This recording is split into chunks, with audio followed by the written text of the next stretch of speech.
Hello and welcome to Real Hi-Fi Help. Contact cleaners. Does that really work on hi-fi audio? Well, I think it works, but I think you have to, like I said before with my previous videos, you can solve a problem on different levels.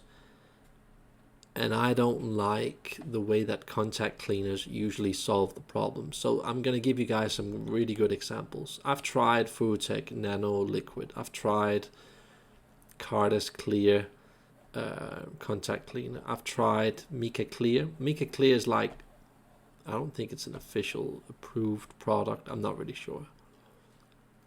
But these are very different sounds when you put them on your plugs. And the thing I generally don't like with contact cleaners is that it usually leaves some kind of silver or metal on the plug, which manipulates the sound, which boosts the sound and hypes it up. So it could easily turn on the decibel level on a couple of instruments, giving you extra effect, extra pizzazz, extra this and that. And that's cool to start with, but I feel that with stuff like FoodTech, Cardas,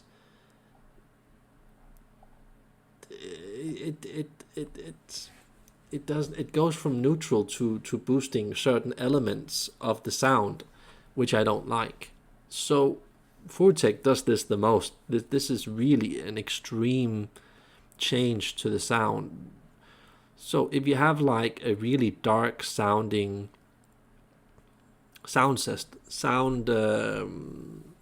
like Torhauger or an old Macintosh tube amp or some lower level stuff like Cayenne or whatever, and it's like overly shut in, you can't do anything about it, and you're very limited for money, and you just want more detail, then yeah, FoodTech can make it sound more interesting, more detailed, bring a lot of stuff that's in the background, shine a bit of light on that. And that's cool to some degree, but I still don't like it. I feel that this belongs to some lower end systems, and then some people will like that, but not really me. Cardass different. I don't really know how to describe that. Different. You kind of have to figure that out for yourself. I think it's more organic in sound, but just not entirely. It probably works really good with Cardass cable stuff, so I think it's probably an interesting thing to try. But the thing that I really prefer is to only once in a while, very seldomly, like every 3-5 years, find this guy AV Corp on eBay. Sometimes he's there, not always, but he sells this thing, and I think it's only like a third of the price of the FoodTech. And you use this one first to clean, and then you use this one to protect. I think it's like that. And this, I think, is a lot more neutral. And especially if you've got some really old tubes and the metal contacts on them are oxidized, yeah, then use stuff like this. But I wouldn't put stuff like FoodTech on the metal contacts of on tubes. That's most likely going to boost the sound somehow, making it unnatural, my opinion. But if you want to do this thing, this is the one thing that I would suggest that's cheap, good value. It's a neutral fix, basically does everything that it's supposed to, but for some reason, it works really good in the start, and then it fades with time, so you have to do it in a couple of years again, is my experience.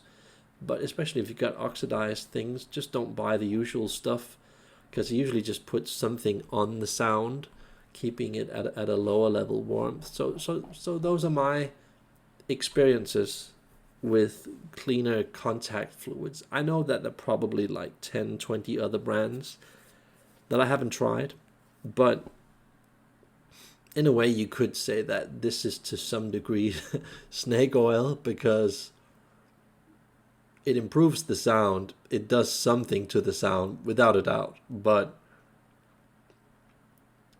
I feel that many times it just hypes a certain frequency, highlights it, and that's what I don't like. So what I got to understand from this product here down here is that when you put this magical mix on,